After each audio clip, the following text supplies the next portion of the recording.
데살로니가전서 4장 13절부터 18절까지의 말씀입니다. 함께 봉독하겠습니다. 형제들아, 자는 자들에 관하여는 너희가 알지 못함을 우리가 원하지 아니하노니 이는 소망 없는 다른 이와 같이 슬퍼하지 않게 하려 함이라. 우리가 예수께서 죽으셨다가 다시 살아나심을 믿을진대 이와 같이 예수 안에서 자는 자들도 하나님이 그와 함께 데리고 오시리라.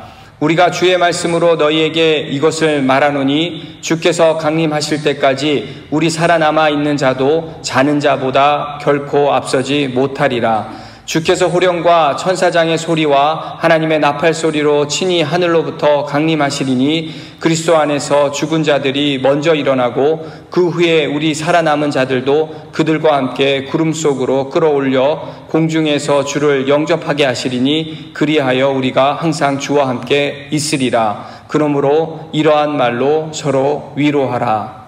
아멘. 할렐루야. 금요 새벽 예배에 오신 여러분들 한 분 한 분 또 주님의 이름으로 환영합니다. 시간이 참 빨리 가지 않습니까? 지난주에 산불로 정신이 없었던 그런 시간이었는데 벌써 한 주가 지났습니다.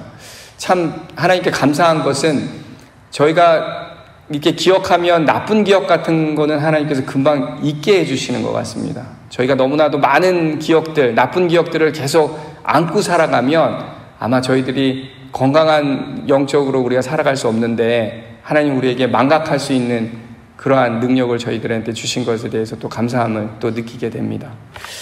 네, 오늘은 영원한 소망이라는 제목으로 함께 말씀을 나눠보도록 하겠습니다.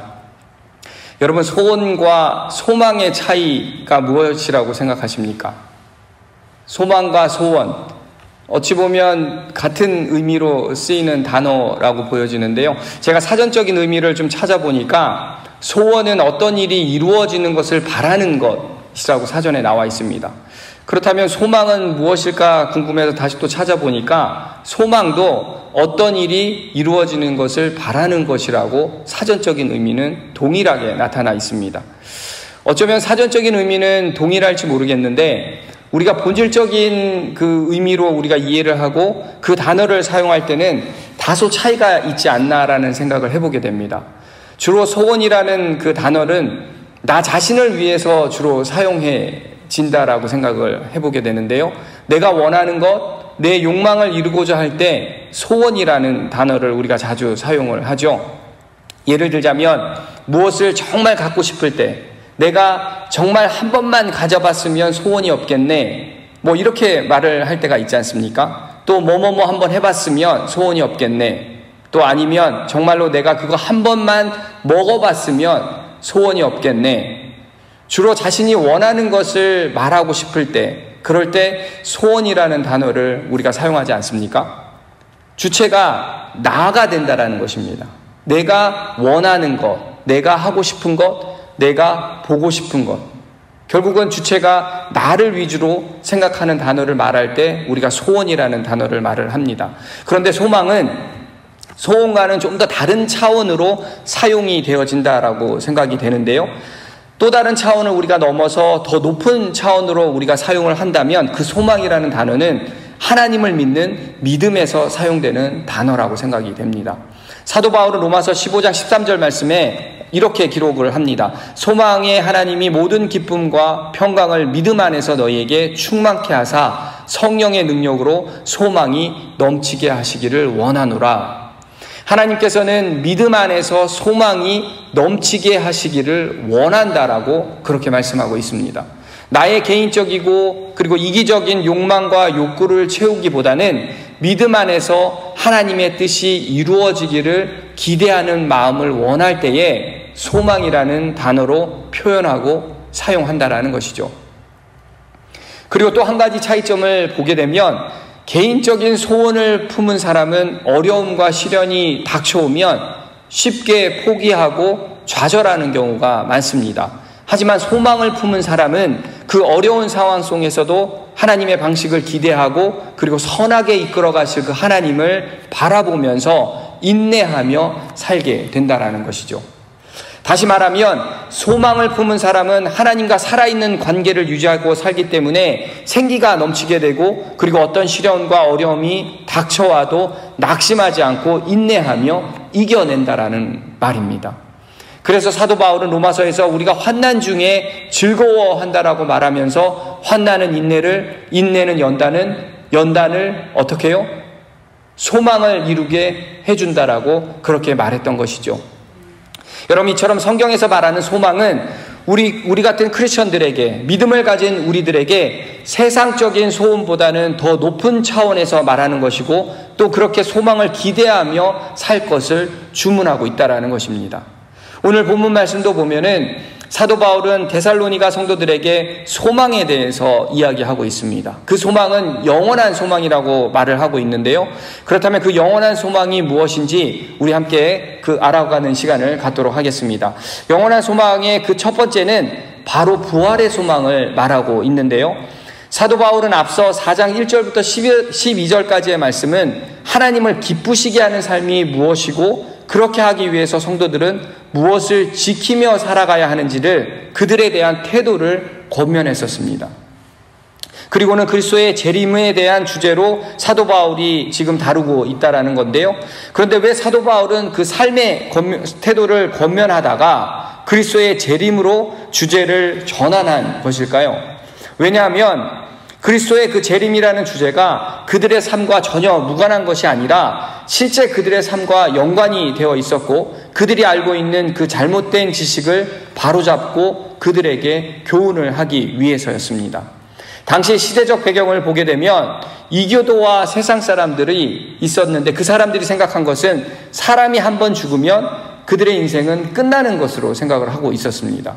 지금 어찌 보면 지금 우리가 살고 있는 시대에도 믿음이 없는 사람들은 그렇게 생각하고 살고 있지 않습니까? 지금 시대와 별반 다르지 않았다라는 것인데요.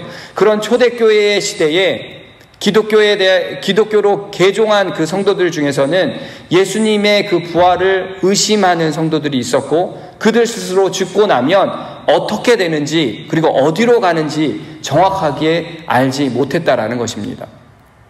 정확하게 종말에 대한 지식이 그들에게는 없었다라는 것인데요.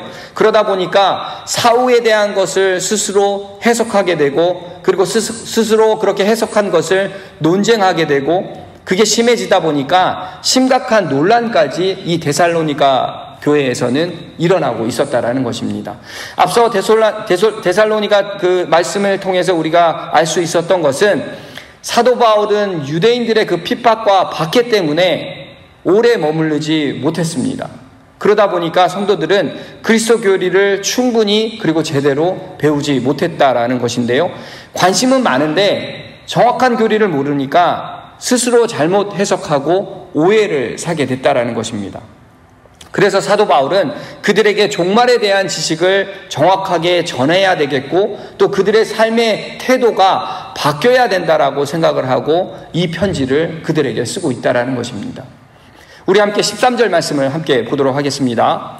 형제들아, 자는 자들에 관하여는 너희가 알지 못함을 우리가 원하지 아니하노니 이는 소망 없는 다른 이와 같이 슬퍼하지 않게 하려 함이라. 데살로니가 성도들 일부는 죽은 자들은 그리스도 재림 시에 살아있는 성도들처럼 완전한 구원에 이르지 못하고 영원한 천국에 갈 수 없다라고 오해를 했었습니다. 그런 오해 때문에 그들은 죽은 자에 대해서 과하게 슬퍼하고 있었다라는 것입니다. 그런 성도들을 위해서 사도 바울은 그리스도 안에 죽은 자는 영원히 죽은 것이 아니라 잠시 잠자고 있는 것이라고 표현하고 있다라는 거죠. 그렇게 말하면서 너무 믿지 않는 사람들처럼 지나치게 슬퍼하거나 괴로워하지 말라고 당부하고 있다라는 것입니다. 여러분, 잔다라는 말은 다시 깨어난다라는 그 전제를 가지고 말하는 거 아닙니까? 잠을 자는 사람은 자고 나면 다시 깨어나는 것을 확신하고 잠에 들게 되지 않습니까?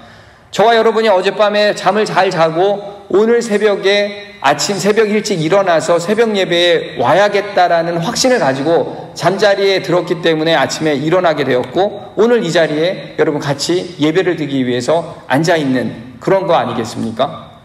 그런 것처럼 사도 바울은 성도는 죽으면 영원히 죽는 것이 아니라 추후에 반드시 살아나기 때문에 잔다라고 이렇게 표현하고 있는 것입니다.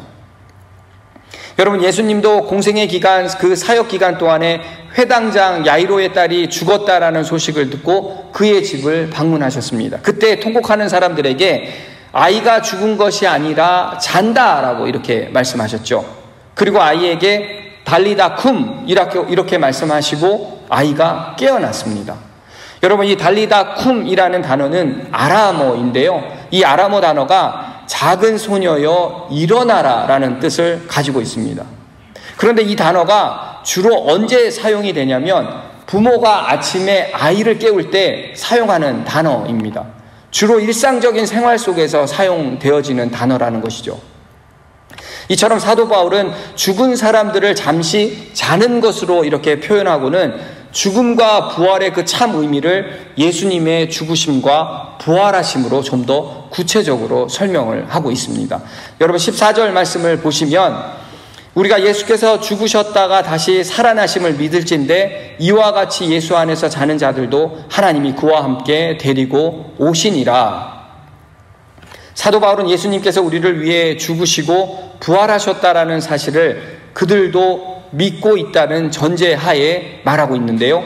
이 말은 예수님께서 죽음을 정복하셨고 그리고 죽음을 정복한 그 예수 그리스도를 믿는 우리들은 예수 그리스도 안에 우리가 거하게 되는 것이고, 그렇게 우리들이 예수 그리스도 안에 거하기 때문에 예수 그리스도의 그 부활의 영향도 우리는 당연히 받게 된다라고 말하고 있는 것입니다.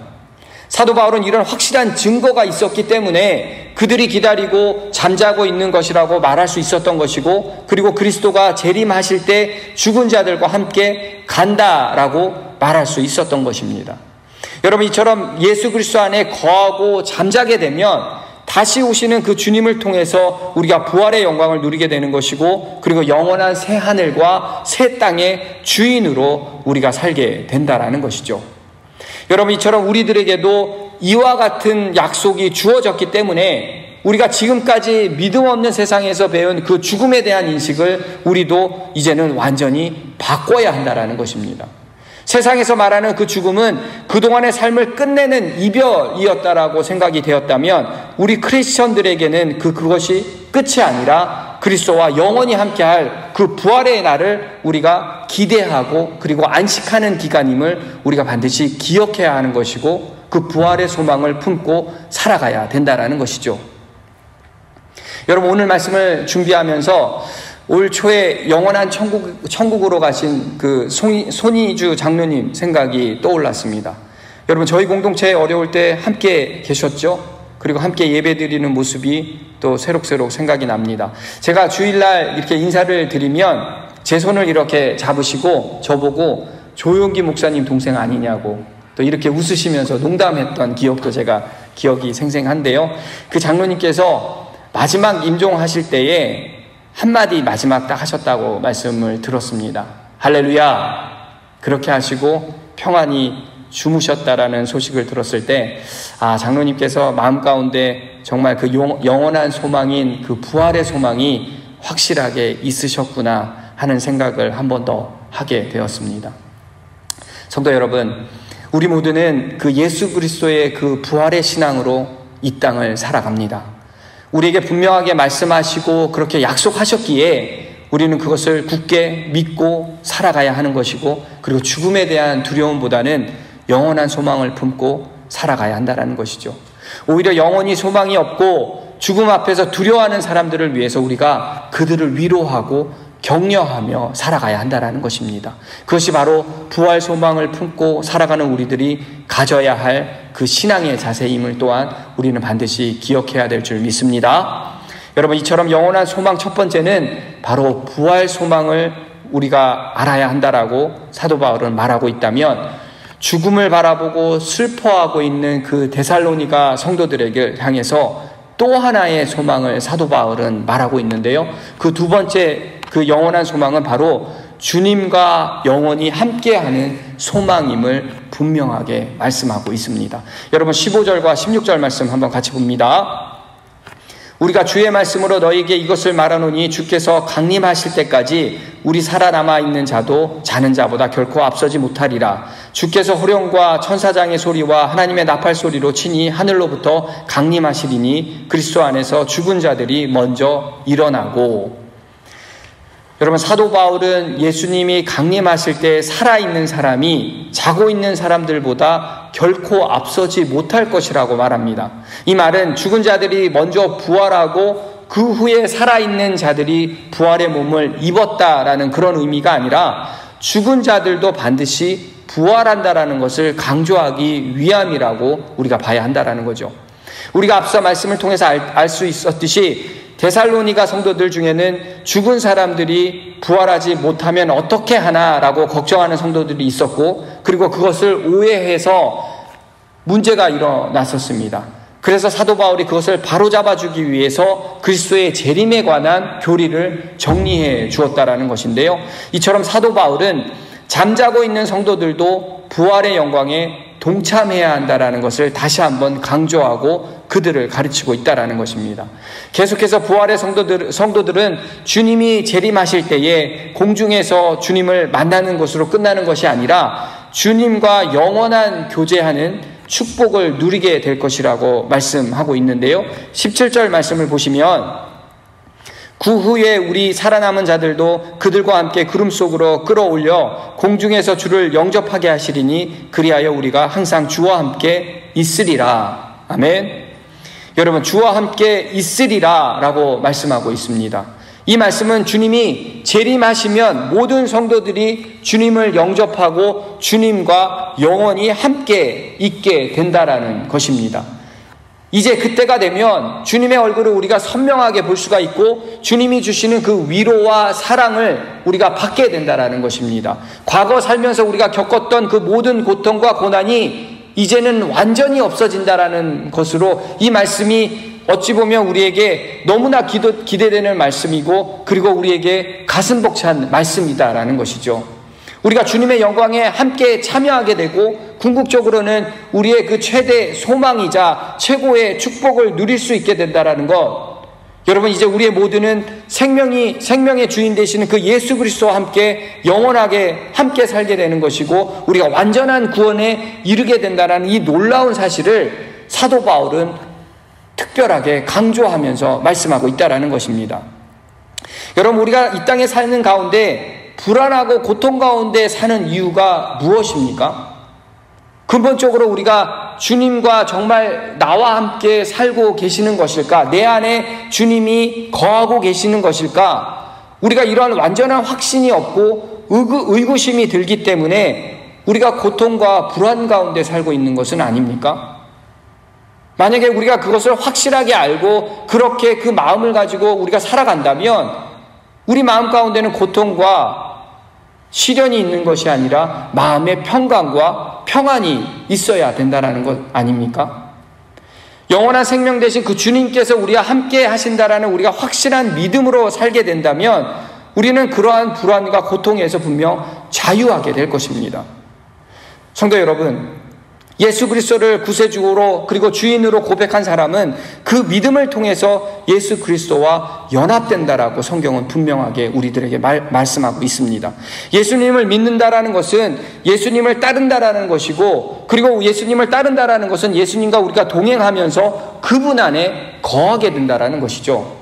이 땅에 우리가 예수 그리스도와 동행하고 그분 안에 거하는 것은 사실 눈에 보이는 것이 아니라 영으로 느끼는 것이기 때문에 우리가 어쩌 보면 매우 제한적인 그 느낌으로 살아갈 수도 있을지 모르겠습니다. 하지만 예수님이 재림하시면 우리는 죽음에서 일어나 새롭게 되고 그리고 완전한 부활이 이루어지고 그분과 더 없는 친밀한 교제를 나누며 평생을 살아가게 된다는 것이죠. 사실 사도 바울은 이런 확신과 소망이 있었기 때문에 빌립보서 1장 23절 말씀에 이렇게 고백을 합니다. 한번 들어보십시오. 내가 그 둘 사이에 끼었으니 차라리 세상을 떠나서 그리스도와 함께 있는 것이 훨씬 더 좋은 일이라. 그렇게 여러분, 우리는 이 영원한 소망으로 우리의 마음을 무장해야 한다는 것입니다. 우리에게 죽음이 끝이 아니라 그리스도와 영원히 교제하는 길로 들어가는 문이다라는 이 사실을, 이 소망이 있는 사람은 죽음 앞에서도 잠시 이별하는 그 슬퍼할 수는 있겠지만 죽음 자체를 우리가 두려워하면 안 된다라는 것이죠. 사도 바울은 우리가 그것을 깨닫기를 바라면서 18절 말씀에 이렇게 마무리하고 있는 것입니다. 그러므로 이러한 말로 서로 위로하라. 여러분, 주의 말씀으로 서로 위로하라고 권면하고 있다라는 겁니다. 우리 자신의 생각이나 판단으로 말하는 것이 아니라 분명하게 하나님의 말씀으로 위로하고 분명하게 너희들도 서로 위로하라고 그렇게 말씀을 마무리하고 있다라는 것이죠. 사랑하는 성도 여러분, 이 세상에서 죽음을 피할 수 있는 사람은 아무도 없지 않습니까? 한번 우리가 태어나면 우리도 다시 죽을 수밖에 없는 그런 존재라는 사실입니다. 이 사실은 이미 정해져 있습니다. 우리가 죽을 수밖에 없다라는 사실을 분명하게 정해져 있기 때문에 우리가 어떤 삶을 살아가야 하는지는 우리에게 선택과 결정이 필요하다는 것이죠. 여러분, 하지만 믿는 자와 믿지 않는 자가 그 죽음의 갈림길에서 그 삶이 완전히 달라진다라는 것입니다. 믿는 자에게는 부활과 그리고 새 하늘과 새 땅이 기다리고 있다면 영원한 생명 되신 그 예수님께서 우리를 기다리고 계시고 있다는 것을 우리가 확신하며 살아갈 수가 있어야 된다는 것이죠. 그리고 저와 여러분 분명히 그 영원한 그 생명 안에 우리가 거하게 되는 것이고, 그리고 교제하며 예수 그리스도와 교제하며 영원한 소망과 축복 가운데 우리가 살아갈 수 있게 된다는 것입니다. 그렇게 우리에게 영원한 소망은 바로 그리스도의 부활의 소망임을 여러분 믿으시고, 그리고 그리스도의 부활의 소망을 믿는 우리들에게는 주님과 영원히 함께하는 소망이 주어짐을 믿는 저와 여러분이 되길 소망합니다. 여러분, 이렇게 어렵고 힘든 시기 가운데에 우리가 흔들리지 않는 믿음으로, 그리고 영원한 소망을 붙들고 우리가 끝까지 인내하며 그 영원한 소망 가운데 거하며 승리하는 우리 모두가 되시길 주의 이름으로 축원드립니다. 아멘. 기도하겠습니다. 사랑과 은혜가 충만하신 하나님, 우리 모두는 이 세상에 태어나면 다시 죽을 수밖에 없는 인생들입니다. 사랑의 주님, 우리 모두가 영원한 소망 없이 죽음 앞에서 두려워하는 인생 되지 않게 하시고, 그 두려움을 뛰어넘어 주님께서 주시는 그 영원한 소망을 품고 하루하루 기쁨과 감사함으로 주님의 은혜를 누리며 살아가게 하여 주시옵소서. 이제 주님께서 주시는 그 영원한 소망인 부활 소망의 참뜻을 깨닫게 하시고, 영원한 생명 되신 주님께서 우리와 함께 하신다라는 그 확실한 믿음으로 살아가게 하여 주시옵소서. 오늘도 주신 말씀 붙들고 감사함으로 살아갈 것을 고백하며 이 모든 말씀 살아계신 예수 그리스도의 이름으로 간절히 기도하옵나이다. 아멘.